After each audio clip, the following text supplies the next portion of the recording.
Yo, this is Blair. It's hot in Japan. I decided to step outside and do this this little local shrine and do this little video for you. Then go back. I'm actually in a seminar, but anyway, just wanted to take a minute and talk to you guys.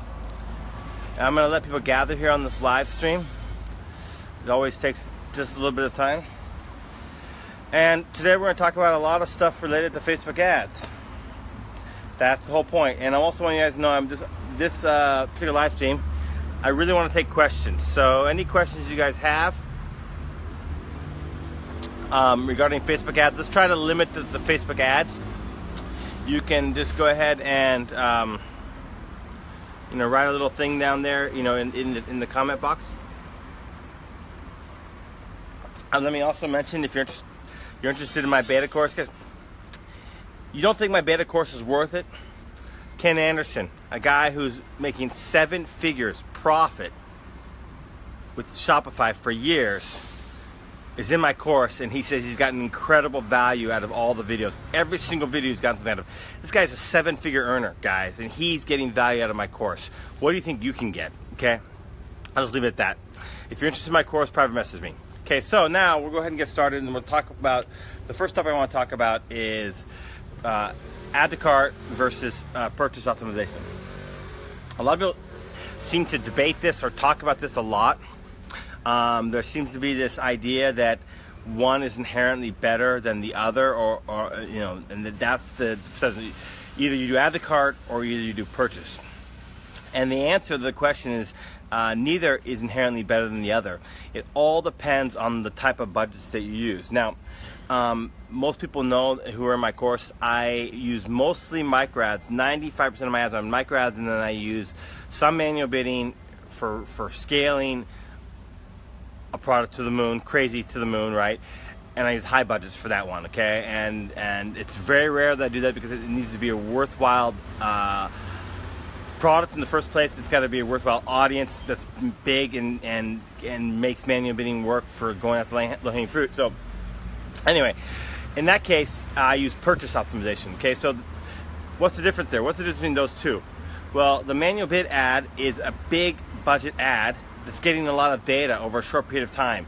So Facebook can really optimize well on purchase based on that. But the small budgets are not getting as much data on the purchase pixel as the big ones, right? So optimizing by purchase on a small budget ad is not very effective because of the amount of data hits that Facebook's getting on that particular ad set is small, right? It's just not getting enough hits over a weekly basis because if, for example, the $5, $10 ad, the most you're spending is $70 in a week on a particular ad set, right? That, I mean, even if you're really cranking up and you're getting, for example, purchases at $5 a purchase or $4 a purchase, which is awesome. If you can do that, you're making massive profit. But even at that level, right? So let's just say that you had a $5 ad, right? Going $5 a day for a 1 week. In 1 week, that would be $35. Even if you're getting $5 a purchase, right? How many pixel fires is that? That's 7, right? If it's a $10 ad, it's 14. Okay, so what I'm getting here is that purchase on a small budget ad is not a good optimization because of the quantity of data that Facebook gets. But think about this, right? On every store, right, there's at least 1 or even 2 add to carts that don't turn into purchases, right? So, for example, if you have 1 purchase, you'll get as many as 2 to 3 add to carts. Now we're talking, okay? Now we're talking something that's got enough data, got enough meat on a small budget ad, but at the same time generating a action that is deep enough to have some meaning, right? View content is kind of weak. I mean, let's face it. I mean, people are going to look at view content. I've run a lot of view content ads and they don't perform very well for me. At least not for me, all right? All I can talk about is my experience and what works for me and what doesn't work for me. And of course, my coaching students. I've had a lot of coaching students over the years.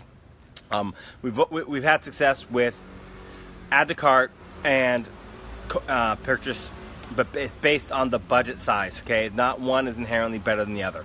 Okay.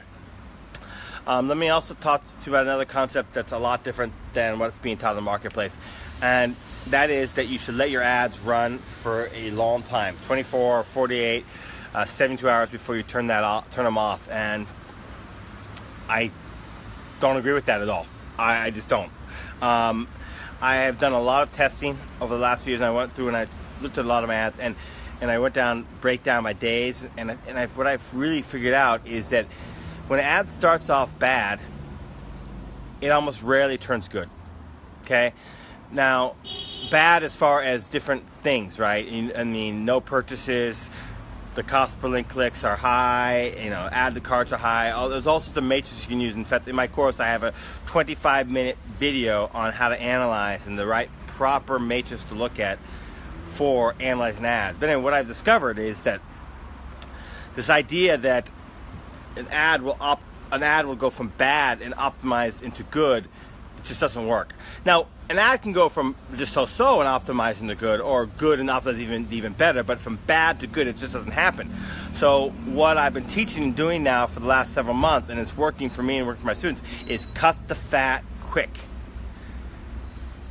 You need to develop some data points that you analyze for your ads, right? So go back and look at your old. I have a whole system for this in my course, and you want to pick up my course, you can get my system, but regardless of that, you can make your own system, right? Try to identify some data points that you can see that are clearly, you know, indicating a winning ad versus a losing ad early. You want to establish those data points early for your business, for your niche, right?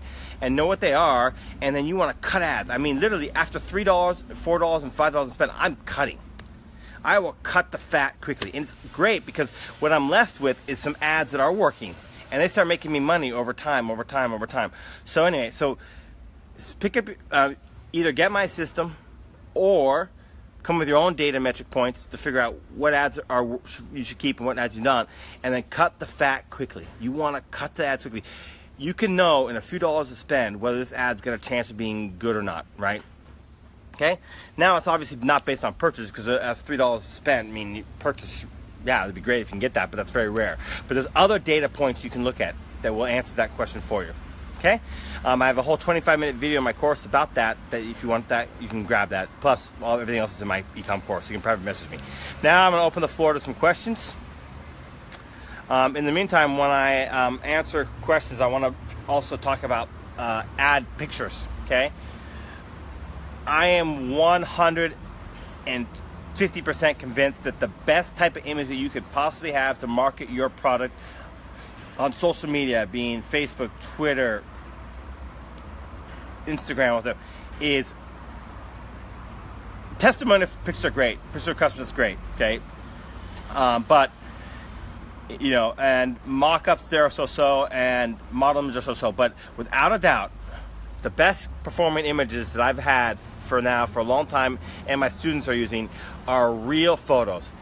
The moment you know you got a winning product, you got to get your hands on that product. Whether you have to order it for yourself, get it sent to you, but get a close-up photo, and you don't even need it to be fancy. This is the beautiful part about this. This is what's really awesome about this. This is probably one of the cheapest ways to take ad photos, and yet it's one of the most effective by far.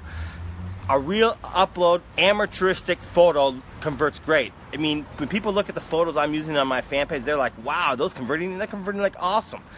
I don't know what it is. I think it's when people could see a picture that's obviously clearly taken on an iPhone by an amateur, right, photographer, it feels real, and it is real.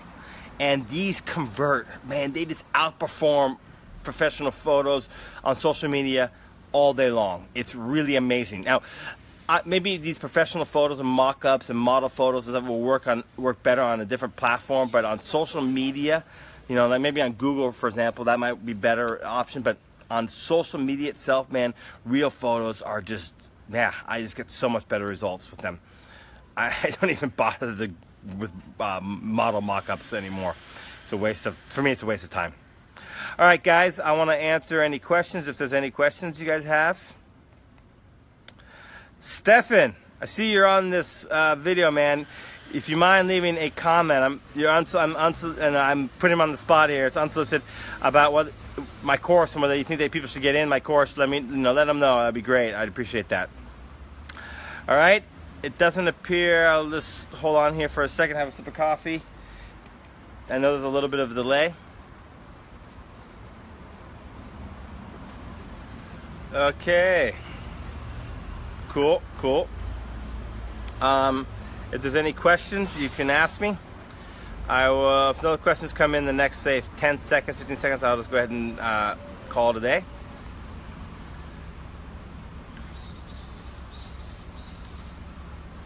Okay.